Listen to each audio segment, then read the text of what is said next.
Asia news 24/7 में आप सभी को सुस्वागतम। दर्शक, डोनाल्ड ट्रंप का हालिया ईरान को मुद्दा बनाकर किया गया 25% टेरिफ अटैक हो, वेनेजुएला का राष्ट्रपति निकोलस मादुरो की गिरफ्तारी का बाद वहां का तेल के खजानों पर कंट्रोल हो या फिर ग्रीनलैंड पर कब्जा करने की तैयारी, ऐसा लगता है कि अमेरिका ने चीन को निशाना बनाकर ही ये तीनों ब्रह्मास्त्र यानी US-3 ब्रह्मास्त्र ऑन चाइना छोड़ा है, क्योंकि इन कदमों से अन्य देशों की तुलना में सबसे ज्यादा नुकसान ड्रैगन को ही होता नजर आ रहा है।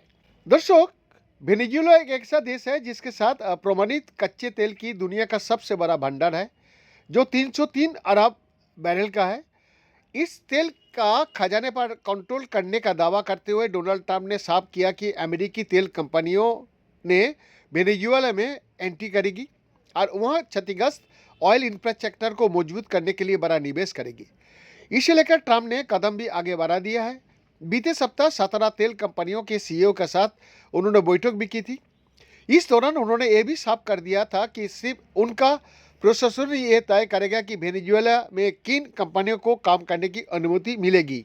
चाइना के लिए ट्रंप का एक कदम इसीलिए मुसीबत का कारण बन गया क्योंकि ड्रैगन वेनेजुएलन क्रूड ऑयल का सबसे बड़ा खरीदार था।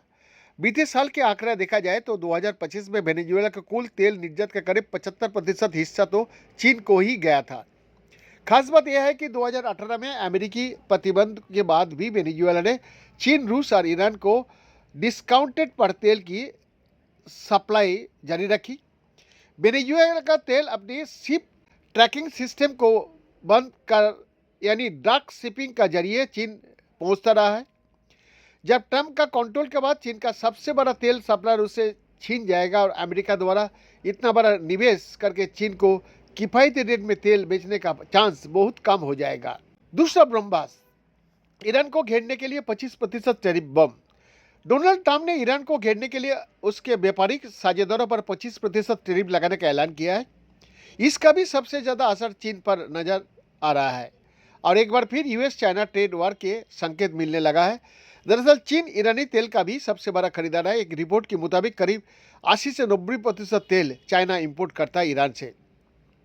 अगर ट्रंप का हालिया टेरिफ अटैक पर गौर किया जाए तो अमेरिका चीन के सभी सामानों पर 25% टेरिफ लगा देगा, सिर्फ इसलिए कि चीन ईरान से तेल खरीदना जारी रखा हुआ। तो इससे चीन की टेंशन बढ़ेगी क्योंकि ये सीधा उसके एनर्जी सिक्योरिटी को कमजोर करेगा।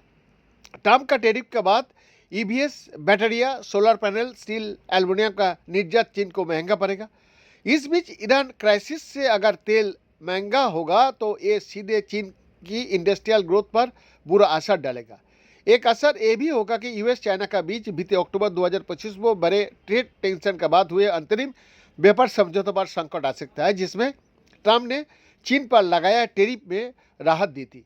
तो शी जिनपिंग की ओर से रेयर अर्थ का निर्यात पर लगाए प्रतिबंधों अस्थायी रूप से हटा लिया गया था। तब बयान का एक्सक्लूसिव रिपोर्ट।